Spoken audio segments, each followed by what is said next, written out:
ఈ దౌర్జన్యం అనేది అనేక రకాలుగా ఉంటుంది. అందులో ఒక రకం ఏమిటి అంటే, మనము మన దగ్గర ఉన్న బలం కారణంగా ఏం చేస్తుంటాము, వేరే బలహీనులపై దౌర్జన్యం చేస్తుంటాము, వారిని కొడుతూ ఉంటాము, వారిని తిడుతూ ఉంటాము.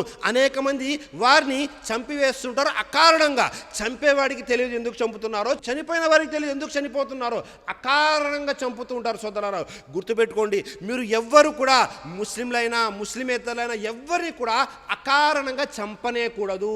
దైవ ప్రవక్త ముహమ్మద్ సల్లల్లాహు అలైహి వసల్లం తెలియజేశారు, లా తఖ్తులు నఫ్సున్ జుల్మా ఇల్లా కానా అలబ్ని ఆదమల్ అవ్వలి కిఫ్లు మిన్ దమిహా లిఅన్నహు కాన అవ్వలు మన్ సన్నల్ ఖత్ల్. భూమిపై ఎవరైతే అన్యాయంగా హత్యలు చేస్తూ ఉంటారో వారి యొక్క పాపంలో భాగం ఎవరికి వెళ్తుంది?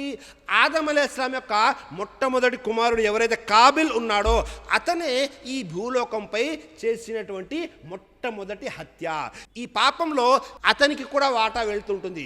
కాబట్టి మనము మన దగ్గర ఉన్నటువంటి బలం కారణంగా వేరే వారిని అన్యాయంగా అకారణంగా చంపనే కూడా. సోదరులారా, సమాజంలో పరిశీలన చేసి చూస్తూ ఉంటాము, అధికార దాహంతో అధికార బలంతో అనేక మంది వేరే వారిని చంపివేస్తుంటారు, లేదా చంపడానికి సహాయ సహకారాలు కూడా చేస్తుంటారు. అలాగే మనం పరిశీలన చేసామనుకోండి, దౌర్జన్యం యొక్క రెండవ రకం ఏమిటి? మనము అనాథల సొమ్ముని కాజేయడం కూడా దౌర్జన్యమే అవుతుంది. చాలామంది సమాజం చూస్తుంటాము, ఎవరైతే తల్లిదండ్రులు లేని అనాథలు ఉంటారో వారి సొమ్ముని కాజేసే ప్రయత్నాలు చేస్తుంటారు, సాధ్యమైనంత వరకు కాజేస్తూ ఉంటారు కూడా. సృష్టికర్త అయిన అల్లాహ్ ఖురాన్ గ్రంథం తెలియజేస్తున్నాడు, ఇన్నల్ లజీన యాకులూన అమ్వాలల్ యతామ జుల్మన్ ఇన్నమా యాకులూన ఫీ బుతూనిహిం నారా వ సయస్లూన సయీరా. తండ్రి లేని బిడ్డలు ఎవరైతే ఉంటారో వారి సొమ్ముని అన్యాయంగా తినేవారు, అనాథల సొమ్ముని అన్యాయంగా తినేవారు త్వరలోనే వారి యొక్క కడుపులు పొట్టలు ఏవైతున్నాయో అవి నరకాగ్నితో నింపబడతాయి. సోదరులారా, కాబట్టి మనం ఎప్పుడూ కూడా హక్కుదారుని సొమ్ముని ఆ హక్కుదారుడికే ఇచ్చేయాలి. ఎట్టి పరిస్థితుల్లో కూడా వేరే వాళ్ళ హక్కుని మనం కాజేయకూడదు. అది అనాథలైనా, లేదా మనం సమాజంలో చూస్తుంటాము చిన్న చిన్న పనులు చేసేవారు, ఎవరైతే కూరగాయలు అమ్ముకునేవారు ఉంటారో, ఎవరైతే పాలు అమ్ముకునేవారు ఉంటారో, పండ్లు ఫలాలు అమ్ముకునేవారు ఉంటారో, చిన్న చిన్న పనులు చేసుకునేవారు, ఎలక్ట్రీషియన్లు ఉంటారో, వీళ్లతో మనం పని చేయించుకుంటుంటాము. వాళ్ళకి తిరిగి వాళ్ళ యొక్క హక్కుని ఇవ్వడానికి, ధనాన్ని ఇవ్వడానికి అనేక రకాలుగా తిప్పిస్తూ ఉంటాము, వారిని అనేక రకాలుగా బాధిస్తూ ఉంటాము, ఏడిపిస్తూ ఉంటాము. సోదరులారా, ఇది వాళ్ళ హక్కు, మనం వాళ్ళకి ఇచ్చివేయాలి. అలాగే సమాజం మరికొంతమంది ఉన్నారు, వారు ధనాన్ని సహాయంగా తీసుకుంటారు, అప్పుగా తీసుకుంటారు.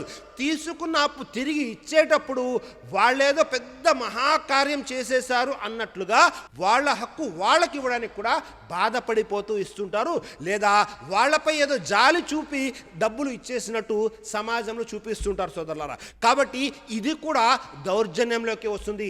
మీరు ఎల్లప్పుడూ కూడా పరిశీలన చేసుకుంటూ ఉండాలి, నా ద్వారా నా ఇంటి వారికి దౌర్జన్యం జరుగుతుందా, ఇంట్లో కుటుంబ సభ్యులపై దౌర్జన్యం జరుగుతుందా, ఇంటి ఇరుగు పొరుగు వారిపై దౌర్జన్యం జరుగుతుందా, సమాజంలో నేను ఎక్కడైతే వ్యాపారం చేస్తున్నానో, నేను ఎక్కడైతే ఉద్యోగం చేస్తున్నానో, నేను ఎవరితో కూర్చుంటున్నానో, ఎవరితో తిరుగుతున్నానో వాళ్ళపై దౌర్జన్యం జరుగుతూ ఉందా, వేరే వాళ్ళ హక్కుని మనం కాజేస్తూ ఉన్నామా అని జాగ్రత్త వహిస్తూ ఉండాలి. ఒకవేళ తెలుసో తెలియకో మనతో దౌర్జన్యం జరిగితే మనము ఆ దౌర్జన్యానికి ప్రాయశ్చిత్తం చెందాలి. ఆ హక్కుదారుడు ఎవరైతే ఉన్నారో అతని హక్కుని చెల్లించాలి. ఒకవేళ ఎవరి హక్కు అయినా సరే మనం చెల్లించలేదనుకోండి, దానికి సంబంధించి ఒక హెచ్చరిక జారీ చేశారు దైవప్రవక్త ముహమ్మద్ సల్లల్లాహు అలైహి వసల్లం వారు. బుఖారీ షరీఫ్ యొక్క హదీస్, అబూ హురైరా రజియల్లాహు అన్హు వారి కథనం, సలాసతున్ అనా ఖస్ముహుం యౌమల్ ఖియామా. తీర్పు దినం రోజు అల్లాహ్ ఈ విధంగా తెలియజేస్తున్నాడు, నేను ముగ్గురికి శత్రువుగా ఉంటాను. తీర్పు దినం రోజు అల్లాహ్ ముగ్గురికి శత్రువుగా ఉంటారు. వారిలో ఒకరు ఎవరు? వరజులున్ ఇస్తాజరా అజీరన్ ఫస్తౌఫా మిన్హుం వలం యాతిహి అజ్రహ్. తీర్పు దినం రోజు మనం పట్టుబడతాము, ఎవరైతే మీ యొక్క పనులు నెరవేర్చుకొని మీ యొక్క పనులు చేసుకున్న తర్వాత కూడా ఈ చిన్న చిన్న బలహీనులు ఎవరైతే ఉన్నారో వారికి వారు హక్కు ఇవ్వలేదు అంటే, తీర్పు దినం రోజు పూర్తిగా అల్లాహ్ నిలబడి వారి యొక్క హక్కుని వారికి చెల్లించమని మిమ్మల్ని అడగడం జరుగుతుంది. సోదరులారా, సర్వలోకాలకు సృష్టికర్త అయినటువంటి అల్లాహ్ నిలబడి ఒకవేళ మీ దగ్గర హక్కు అడిగితే ఇవ్వగలిగే స్థితిలో స్థాయిలో మీరుంటారా? ఒక్కసారి ఆలోచించండి. మరియు మీకు శత్రువుగా సృష్టికర్త అయిన అల్లాహ్ ఉంటాడు. కాబట్టి మనమందరం కూడా మన జీవితంలో వేరే వాళ్ళ హక్కుని వారికి ఇచ్చివేయాలి.